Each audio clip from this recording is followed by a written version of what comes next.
Welcome to The Guide at Fish North Georgia. Brought to you by these fine sponsors. Spro, working with America's best anglers to design the world's finest fishing tackle.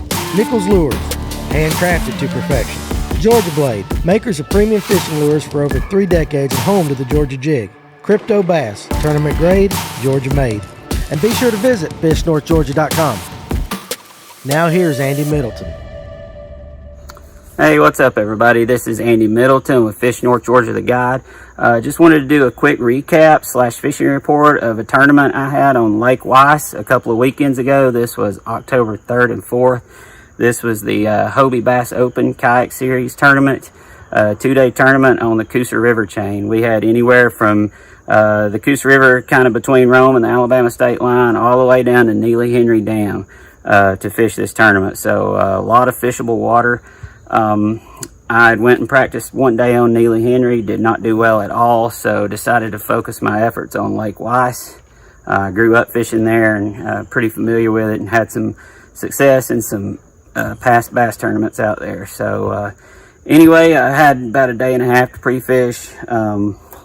First day I was out there, I was just throwing moving baits mainly. I was throwing a Nichols Pulsator spinnerbait, just a kind of a white and chartreuse spinnerbait, and also this Spro Rock Crawler 55. Got my best bite pre-fishing on the Rock Crawler. This is IU shad. Throwing it on a 610 medium Mojo glass St. Croix rod.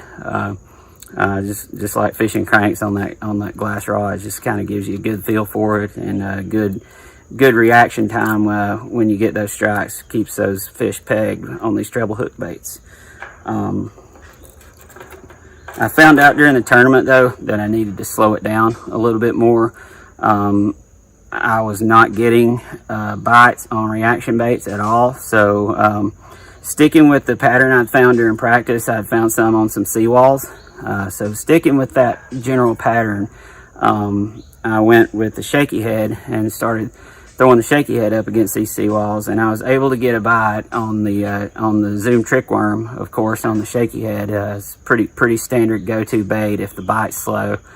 And it started off with a decent fish on the first morning of the tournament, but it was still really slow. I was having trouble getting bites up until about midday, when the sun got a little bit higher and I was standing up in my kayak. I was fishing along one of these seawalls, and I looked down and I actually saw the bait fish sitting in the rocks at the bottom of this one particular seawall out toward the main lake. And just kind of gave me the idea to change my bait profile. Like, I wanted to fish slow, but I still wanted a bait fish profile.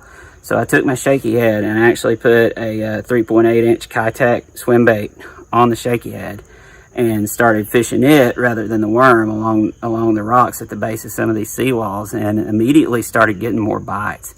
I did not execute very well. I did have the bites to get a limit on the first day, but I broke one off and I missed one, and you know, things that just happen sometimes when you're fishing tournaments. Things have a tendency to go wrong every once in a while, and that's okay. But I did get bites doing that. Did not get a limit my first day. Second day I went out and just kind of put the reaction baits away for the most part, and started throwing this shaky head again along the seawalls early in the morning, since I'd figured that out yesterday. And lo and behold, they were smashing it first thing in the morning. I had a limit by 8:30 that morning, pretty decent limit, and then was able to had a big lull during the middle of the day, but I stuck with this presentation and made a big upgrade toward the end of the day and jumped 18 spots in the tournament. Ended up finishing 32nd out of 87 anglers in the tournament. Not as good as I wanted, being on my home pond, but still really good second day. I went home, you know, pretty happy about that, with getting a lot of my confidence back on what's been a little bit of a rough season tournament-wise. But anyway, just remember, this is the fall transition. They are going to be keying in on bait fish more so than any of their other forages this time of year, so keep that in mind. Fish the right stuff, match the hatch, if you will, and just don't forget to be creative sometimes with what you can put on a shaky head. There's a lot more than just a straight tail worm that you can use on those things. So this worked out there the other day. So hopefully that's something that you might be able to use when you go out there, not just on the Coosa River. I mean, it could work theoretically on any lake around here if you're fishing that sort of pattern, if you want to slow it down a little bit.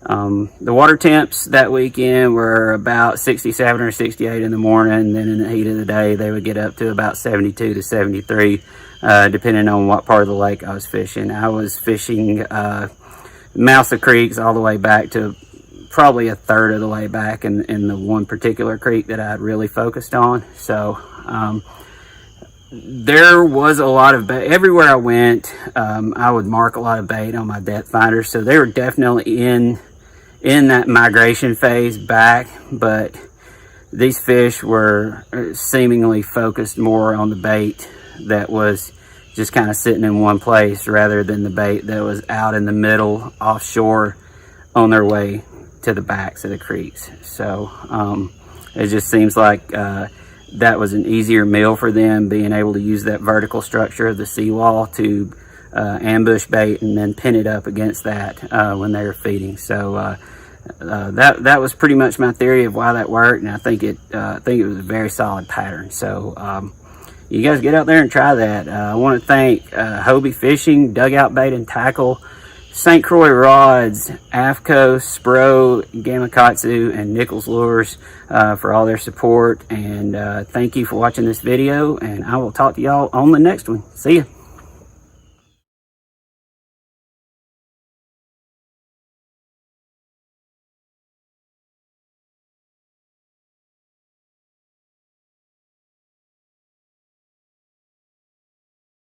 Hey y'all, also can't forget to thank Jasper Jeep for all their support this year. Go check them out online at jasperjeep.com or head up to the dealership and check them out there, but not on Sunday. Thanks for watching the guide here at Fish North Georgia. Our mission is to build a community of anglers to give you the best and latest information to make your day on the water more successful. Make sure you subscribe to our channel, click the bell so you'll be notified of any future content. Make sure you check us out at fishnorthgeorgia.com, where we carry a large variety of bait manufacturers from here in the North Georgia area. So we appreciate you being part of our community, and we'll see you soon.